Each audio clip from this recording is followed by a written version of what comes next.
like a Hellcat.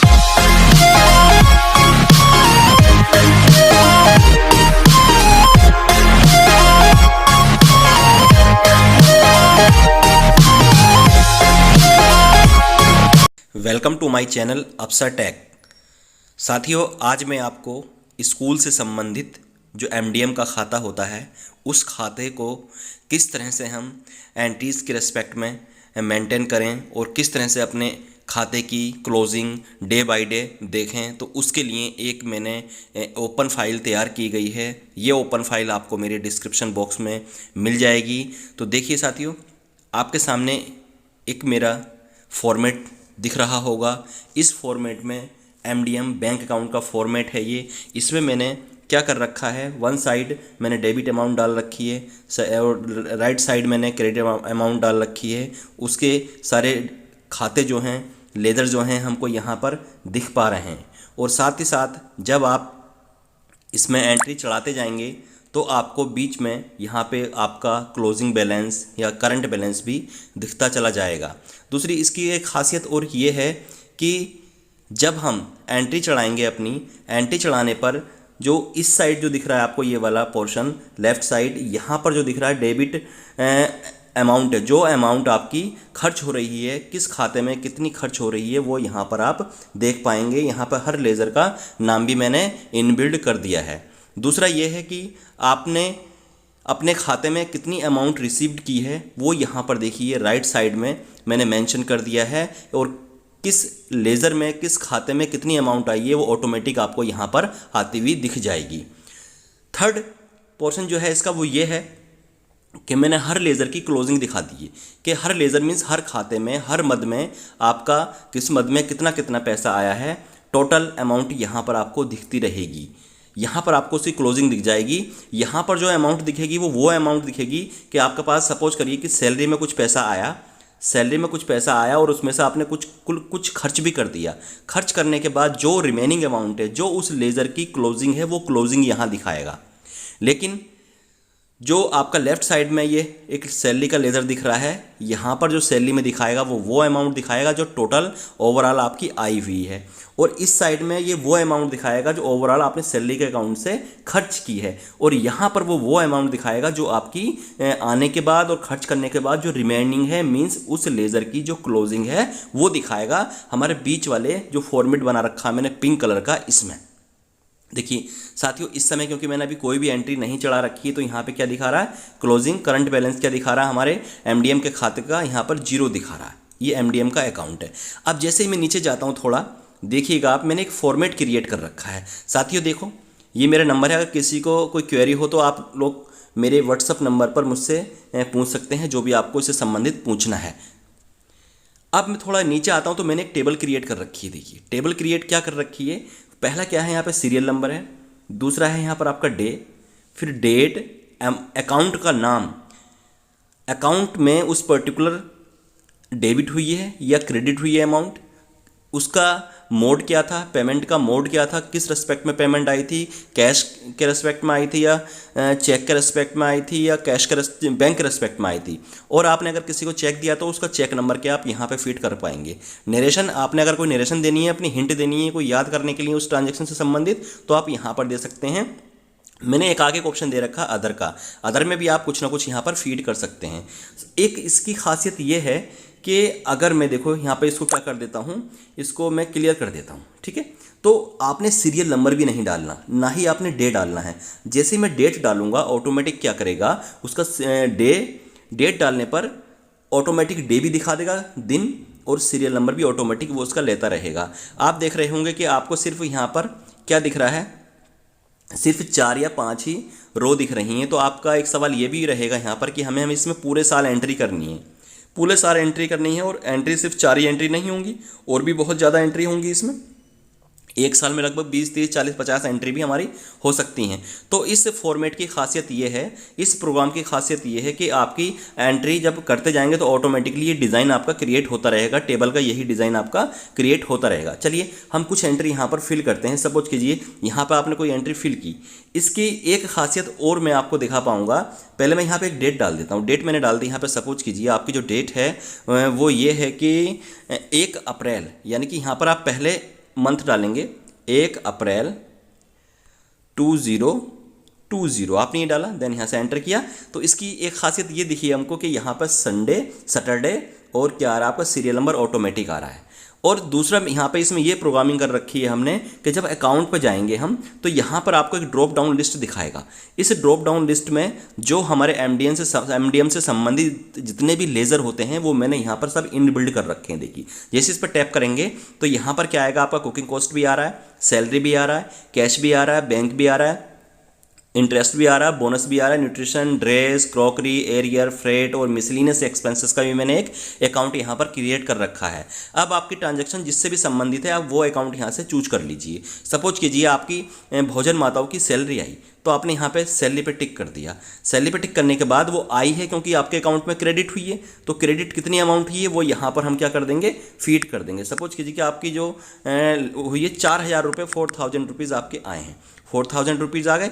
अब उसका mode क्या था, क्योंकि बैंक के थ्रू आई थी तो यहाँ पर भी मैंने एक मोड दे रखे हैं। देखो यहाँ पर भी मैंने ड्रॉप डाउन लिस्ट दे रखी है कि आपका मोड बैंक भी हो सकता है, कैश भी हो सकता है, चेक भी हो सकता है और अदर भी XYZ कुछ हो सकता है। तो सपोज कीजिए कि मैंने यहाँ बैंक दे दिया क्योंकि बैंक के अकाउंट में सैलरी आई।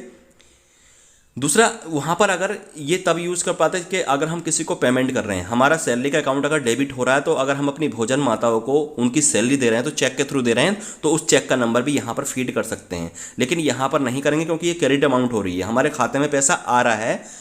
और नरेशन में यहाँ लिख सकते हैं, नरेशन में लिख सकते हैं कि भोजन माता सैलरी, ये लिख देंगे बीइंग सैलरी रिसीव्ड, ऐसे लिख देंगे आप, बीइंग सैलरी रिसीव्ड लिख दिया आपने। इस तरह से पहचान के लिए नरेशन है, आप पहचान के लिए होती है। चलिए ये लिखा मैंने। अब आप देख पाएंगे, देखो यहाँ पर मैं आपको दिखाऊंगा कि आपने सैलरी रिसीव्ड की, आपके पास सैलरी आई, वो आपके पॉकेट में नहीं आई है, बैंक के थ्रू आई है, बैंक के अकाउंट में पड़ी है वहाँ पर। तो अब मैं ऊपर आपको दिखाना चाहूँगा जो ये क्रेडिट हुई है। तो देखो क्रेडिट साइड हम आएंगे तो क्रेडिट में हमारा क्या दिखा रहा है, देखो यहाँ पर क्लोजिंग 4,000 दिखा रहा है, 4,000 आते हुए दिख गए हमको यहाँ पर। और दूसरा देखिए वो सैलरी ऑटोमेटिक ही उसी अकाउंट में पहुँची है क्रेडिट साइड। और जो क्लोजिंग होती है साल की, देखो क्लोजिंग हमको यहाँ पर क्या दिखा रहा है, 4,000 हमारे खाते में इस समय पड़े हैं। ये जो अमाउंट है ये वो अमाउंट है जो आपके खाते में उसका क्लोजिंग दिखाएगी नीचे। जो हम पासबुक मेंटेन करने प्रिंट आउट कराने जब बैंक में जाते हैं तो वहाँ पर आपको ये अमाउंट दिखती है, वो आपको यहाँ तुरंत की तुरंत दिखती रहेगी। और दूसरा यहाँ पर जो टोटल फाइनल लेज़र है आपका, उसकी जो क्लोजिंग है वो कितनी है, देखो 4,000 है। इस लेज़र में, इस खाते में आपके 4,000 इस समय पड़े हैं, इस मद में, इसको मद भी बोलते हैं, ठीक है। अब मैं थोड़ा और आगे चलता हूँ। मैं यहाँ पर देखो, यहाँ पर मैंने ना तो डेट डाला है ना ही सीरियल नंबर डाला है। मैं यहाँ पर सिर्फ क्या डालूंगा, डेट डालूंगा। सपोज कीजिए कि उसी डेट पर क्या हुआ, आपने देखो मैंने जैसे एंटर किया आपकी सैटरडे आ गया उसी डेट का, आपने उस सैलरी को पेमेंट की, पेमेंट की है तो क्या हुआ होगा, आपका अकाउंट डेबिट हुआ होगा। अब डेबिट हुआ होगा तो कितनी अमाउंट से, सपोज कीजिए कि आपने सैलरी जो दे दी 1,000 रुपये सैलरी वहाँ पर पेड कर दी, 1,000 रुपये सैलरी आपने पेड की। अब उस पेड करने का मोड क्या था, तो आपने वो मोड जो था वो चेक था, आपने चेक के थ्रू सैलरी पेड की भोजन माता को, चेक के थ्रू की। यहाँ पर डाल देंगे हम उसका क्या, चेक नंबर। यहाँ पर हमने क्या डाला, चेक नंबर डाल दिया, कोई भी चेक नंबर XYZ हो सकता है। और यहाँ पे लिख देंगे बीइंग सैलरी पेड टू भोजन माता। इस तरह से आप लिख सकते हैं, बीइंग सैलरी पेड टू भोजन माता। इस तरह से आप लिख सकते हैं पहचान के लिए नरेशन में ना।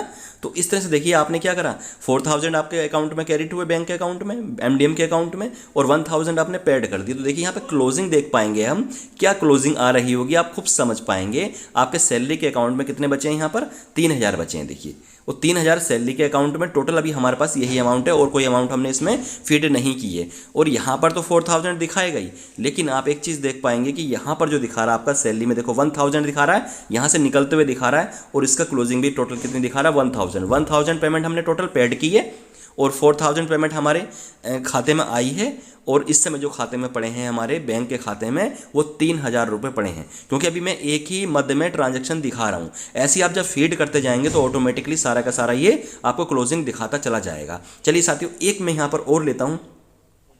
सपोज कीजिए आपकी कि इसी डेट में या अगली डेट में हमारे कुकिंग कॉस्ट में कुछ पैसा आया। देखो 4 फरवरी को मेरे कुकिंग कॉस्ट में कोई पैसा आया, तो मैं यहाँ पर किस मद में आया, कुकिंग कॉस्ट में आया, कुकिंग कॉस्ट डाल दी मैंने यहाँ पर, और कितना पैसा आया क्रेडिट साइड, कितना पैसा क्रेडिट हुआ वो यहाँ पर हम फीड कर देंगे। सपोज कीजिए आपका 5,000 रुपया यहाँ पे आपका क्रेडिट हुआ, 5,000 रुपया क्रेडिट हुआ।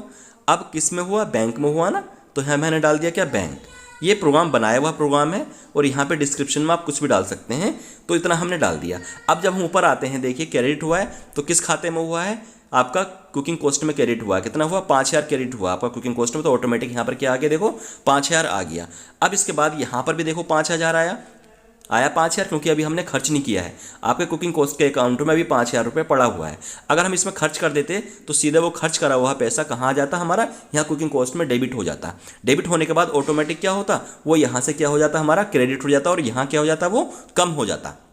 तो साथियों, इस तरह से हम एंट्री चढ़ाते जाएंगे, जितनी भी एंट्री चढ़ाएंगे आपका वो यहाँ पर आती जाएगी। चलिए इसके बाद मैं और एंट्री करूँगा आपको, क्योंकि मैं 5 एंट्री करके ही दिखाऊंगा, क्योंकि लास्ट में ब्लैंक है, उसमें भी आपका किस तरह से फीड होती है वो भी हम दिखा पाएंगे आपको। चलिए यहाँ पर कर देते हैं हम 4/1/2000, ये 4 जनवरी 2020 हमने यहाँ पर दे दिया। 4 मद में पैसा आया आपका कुकिंग कॉस्ट में, पैसा आपने क्या किया, यहाँ पे खर्च कर दिया। यहाँ पे सपोज कीजिए आपने खर्च किया यहाँ पर कितना, 3,000 आपने पेमेंट कर दी, किसी को पेमेंट कर दी। अब किसी को पेमेंट करोगे तो किसके थ्रू करोगे, चेक के थ्रू करोगे, क्योंकि लीगल तो यही चीज़ है कि हमें किसके थ्रू करनी चाहिए, चेक के थ्रू पेमेंट करनी चाहिए। चेक, यहाँ पे चेक लिख दिया हमने। चेक लिखने के बाद उसका यहाँ पे हम क्या कर देंगे, चेक नंबर भी हम लिख देंगे, जो भी हमारा चेक नंबर होगा हम उसको यहाँ पे टाइप कर देंगे, हमको ध्यान रहेगा।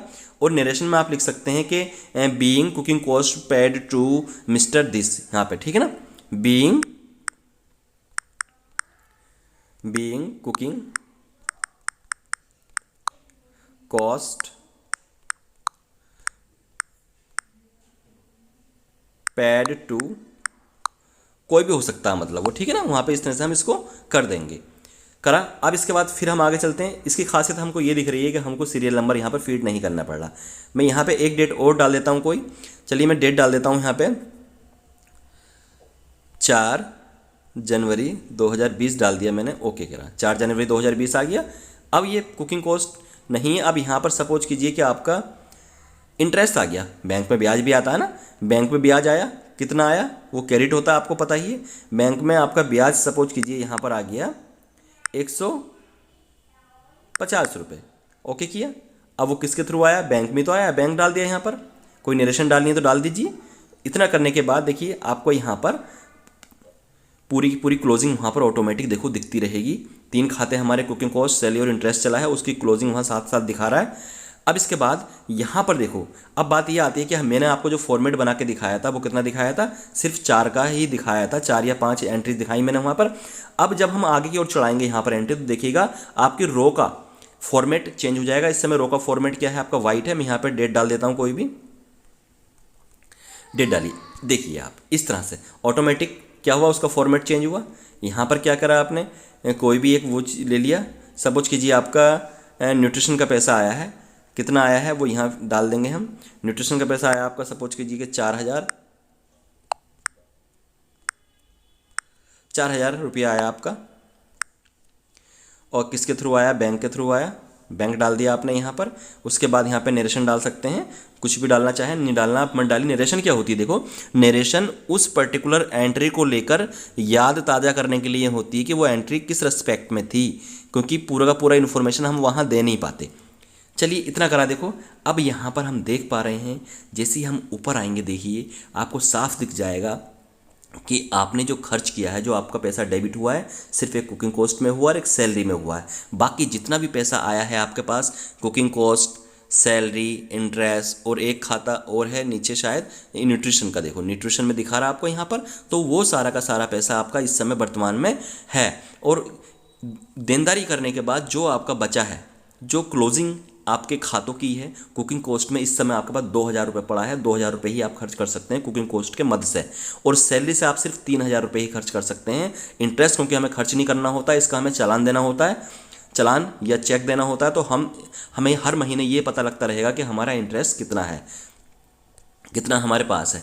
और यहाँ पर देखो न्यूट्रिशन दिखा रहा है, न्यूट्रिशन में हमारे पास इस समय 4,000 रुपये पड़े हैं, हमने खर्च नहीं किए करें। हम एक चीज़ ध्यान से देख पाएंगे कि अगर आप इस न्यूट्रिशन को खर्च कर देंगे तो देखिए यहाँ पे 4,000 है, अभी आपको कम होते हुए दिखेंगे। मैं पर्टिकुलर कोई भी डेट डाल देता हूँ। यहाँ पर मैंने डेट डाल दी, जैसे 7/4/2020 एंटर किया, 7 अप्रैल 2020, और मैंने न्यूट्रिशन में क्या कर दी, खर्च कर दिया। न्यूट्रिशन में मैंने पेड कर दिए, तो डेबिट साइड मैंने डाल दिए, सपोज कीजिए मैंने डाल दिए 500 रुपये, 500 दिन ओके बोला, 500 डाले। अब चेक के थ्रू दिए होंगे, जाहिर सी बात है किसी को पेमेंट की होगी। तो ये अब देखिए वहाँ पे 4,000 थे ना, न्यूट्रिशन के क्या थे यहाँ पे देखो, 4,000 अमाउंट हमें आई थी, और हमने 4,000 आए और 5,000 क्या किए, 500 हमने खर्च किए, तो वहाँ पे 3,500 रुपये बचने चाहिए। देखिए है ना कमाल की चीज़। यहाँ पर कितना बचा है इसके खाते में, 3,500 बचा है। क्यों? क्योंकि 4,000 आए थे और 500 रुपये आपने क्या कर दिए, यहाँ पे खर्च कर दिए। तो इस तरह से क्या करेंगे, हम अपने स्कूल का पूरा कंप्लीट एक ही शीट पर पूरा सारे के सारे लेज़र बना सकते हैं। अब एक बात दिमाग में ये आती है कि ये जो लेज़र बन रहे हैं, खाते बन रहे हैं, ये तो हमारे क्या बन रहे हैं, यहाँ पर मिक्स बन रहे हैं।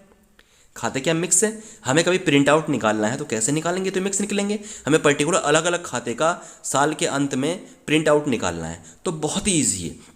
मैंने यहाँ पर प्रोग्रामिंग कर रखी है, फिल्टर लगा रखे हैं। देखो फिल्टर, जैसे यहाँ फिल्टर पर हम क्लिक करेंगे तो यहाँ पर आ जाएगा, क्या आ जाएगा, फिल्टर आइटम पर जैसे क्लिक करेंगे, क्योंकि इस समय कितने लेज़र हैं वहाँ पे, सिर्फ 4 ही लेज़र में एंट्री हुई है, कुकिंग कॉस्ट, इंटरेस्ट और न्यूट्रिशन और सैलरी। इन पर अगर मैं ये चाहता हूँ कि मुझे क्या करना है, कुकिंग कॉस्ट का लेज़र लेना है, तो कुकिंग कॉस्ट के लेज़र पर हम क्लिक करेंगे, देन डन कर देंगे। जैसे डन करेंगे तो क्या होगा, देखिए हमारा यहाँ पे सिर्फ कुकिंग कॉस्ट का लेज़र ही शो कराएगा। कुकिंग कॉस्ट के लेज़र में कैसे कैसे एंट्री हुई है, कब पैसा आया, कब पैसा आपने खर्च किया, वो सारी की सारी एंट्री हमें यहाँ पर शो करा पाएगा। इसके बाद अगर हम चाहते हैं कि हमें सारी दोबारा से एंट्री देखनी है, तो क्या कर देंगे, हम क्लियर फिल्टर कर देंगे, आपकी सारी की सारी एंट्री दोबारा से आ जाएंगी। तो साथियों, ये तो क्या हुआ, एक ऐसा प्रोग्राम मैंने डिज़ाइन किया है जिससे आप अपने स्कूल की पूरी की पूरी लेज़र जितने भी होते हैं, जितने भी मद में पैसा आता है, उन मद के पैसे को जैसे जैसे खर्च करते हैं, जैसे जैसे आता है आप इसमें चढ़ाते जाइए। आपको क्लोजिंग देखने की जरूरत नहीं पड़ेगी, आपको खुद पता लग जाएगा कि मेरे किस मद में कितना पैसा वर्तमान में है। उसी हिसाब से हम अपना इसका ऑडिट भी करा सकते हैं। वो बड़ी आसानी हो जाएगी हमको अपने लेज़र को मेंटेन करने की, कैश बुक को मेंटेन करने की। जो इसकी क्लोजिंग होती है वही क्या होती है, हमारी कैश बुक भी कहलाई जाती है। कैश बुक भी हमारी क्या कहलाई जाती है, वही कहलाई जाती है। लेकिन होता क्या है, जो खाते हम मेंटेन करते हैं वो साल में एक, जैसे एक लेज़र है, सपोज कीजिए आपका सैलरी का अकाउंट है या कुकिंग कॉस्ट का अकाउंट है, तो वो अकाउंट हमारा क्या होता है, पूरे साल भर चलता है। लेकिन जो कैश बुक होती है, जो कैश बुक का लेज़र जो होता है, वो हर महीने उसकी क्या होती है, क्लोजिंग होती है। तो साथियों, आप मेरे इस बनाई हुई एप्लीकेशन की हेल्प ले सकते हैं, बनाए हुए प्रोग्राम की हेल्प ले सकते हैं। मेरे डिस्क्रिप्शन में इसका मैंने एक लिंक डाल रखा है, इसकी ओपन फाइल आपको मिल जाएगी। आपको सिर्फ क्या करना है, इसमें एडिटिंग करनी है। एडिटिंग कैसे करनी है मैं अभी आपको बता देता हूँ। सपोज कीजिए कि आपने एडिटिंग करनी है, तो क्या करिए, इस पूरे को सेलेक्ट करिए, इतनी एंट्री चढ़ा रखी है, उसके बाद इसको कर दीजिए आप क्लियर। तो सारा का सारा देखिए क्या हो जाएगा, आपका जीरो हो जाएगा। कोई अमाउंट भी आपको यहीं नहीं दिखेगी। आपकी क्लोजिंग भी क्या दिख रही है, यहाँ पर जीरो दिख रही है। तो इस समय क्या ये ओपन फाइल है और बिल्कुल ब्लैंक है, आप एंट्री चढ़ाते जाइए यहाँ पर 1 बाई 1। लेकिन ध्यान ये रखिएगा कि आपने एंट्री जो चलानी है वो डेट से चलानी है। और कभी भी ये वाली डे और सीरियल नंबर वाले में आपने डिलीट का यूज़ नहीं करना, क्योंकि इसमें डिलीट का यूज़ कर दो, क्योंकि मैंने यहाँ पे फॉर्मूले लगा रखे हैं, देखिए आपको दिख रहे होंगे फॉर्मूले, तो इसको आप यूज़ नहीं करेंगे। सिर्फ आप डेट लिखेंगे, डेट लिखने के बाद सीधे के सीधे देखो, फिर बता रहा हूँ मैं, जैसे आपने 4 ये लिख दी 2020, तो ऑटोमेटिक क्या होगा आपका वहाँ पर सीरियल नंबर और डेट सीरियल नंबर और डे आ गया। अगर आप इसको डिलीट कर देंगे यहाँ से कोई भी चीज़, तो क्या होगा, आपका फॉर्मूला डिलीट हो जाएगा और आपका डे और सीरियल नंबर नहीं आ पाएगा। तो साथियों, इस तरह से हम क्या कर सकते हैं, अपने स्कूल के सारे लेज़र को एक ही शीट पर मेंटेन कर सकते हैं। तो इन्हीं शब्दों के साथ आपका बहुत बहुत शुक्रिया। मेरे यूट्यूब चैनल को आप देखते रहिए और सब्सक्राइब कर दीजिए, जिससे मेरी आने वाली वीडियो आपको प्राप्त हो जाए। धन्यवाद।